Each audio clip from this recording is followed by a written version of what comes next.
My wife's little assistant had been blowing through my card like money grew on trees. And at some fancy French restaurant, he actually called me a kept man, a total freeloader. That pissed me off. So I froze his card and left him stuck with a bill he couldn't pay. He got humiliated in front of everyone, and the manager made him stay overnight. When Layla found out, she just tapped my nose and smiled. Seriously? A grown man getting jealous of some kid? Now he's a laughingstock because of you. She didn't seem mad. Life went on like nothing happened until my birthday, when she took me out for French food. She ordered a ton of expensive dishes and bottles of wine. Said some friends were coming to join us later. Babe, I gotta step out real quick. Be right back to celebrate with you. I waited until the restaurant was about to close. She never came back. Neither did her friends. When I tried to pay, the manager said, "Mr. Dickerson, this card's been frozen." Frozen. This was the card Layla gave me. Before we left, she'd taken mine, saying since it was my birthday, the bill was on her. I'd been so touched. Even patted myself on the back for landing such a sweet, thoughtful wife. Now she was MIA. I called her like 50 times nothing. If this card didn't work, I was screwed. The manager's face went from polite to annoyed real fast. "Mr. Dickerson, got another card? Just so we're clear, we don't do tabs here. You knew that after last month, right?" "Oh, I remembered.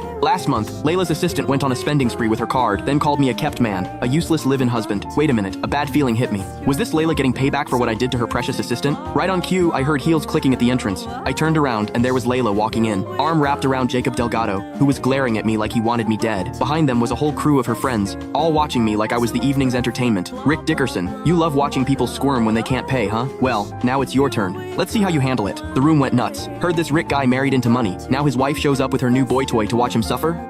That's what you get for being a kept husband with nothing going for you. For real, how long did he think his looks would last? The second a rich woman finds a younger, hotter guy, his free ride's over. My fists tightened. The humiliation burned through me. Just like I thought Layla set this whole thing up for her little assistant, she walked Jacob to a table and pulled out a chair for him. "Don't worry, sweetie," she said. "Whatever Rick did to embarrass you, I'll make sure he gets it back tonight times 10. Jacob's face lit up. He leaned over and kissed her forehead. "Thanks, Layla." Then he turned to me, eyes full of spite. "Rick, you're just a useless kept man. Who gave you the right to freeze my card?" He grabbed an expensive bottle of wine and smashed it at my feet. Crash! Wine splashed all over my face, making everything worse. Ha, pathetic loser. Now I've got Layla to cover my tab. I can smash as many bottles as I want, and she'll pay for it. But you? He grinned. "You're done." Layla watched me with that same mocking smile. "Stop glaring at me like you want to rip me apart. If you've got money, pay up and leave." Ha! What money? He couldn't pay this bill if his life depended on it. All those dishes, all those bottles they already opened, the total alone would make him choke. He's nothing but a kept husband. Without her, he's a nobody. To really rub it in, Layla stood up and looked around the room. Anyone who helps Rick out of this mess becomes my enemy, and an enemy of the Galloway family. Everyone in Capital City knew the Galloways were the richest family around. Nobody would dare cross Layla. A few business contacts I'd worked with, people I thought were friends, started to get up. But the second Layla dropped that threat, they sank right back into their seats, scared she'd notice them. Damn, she's not playing, right?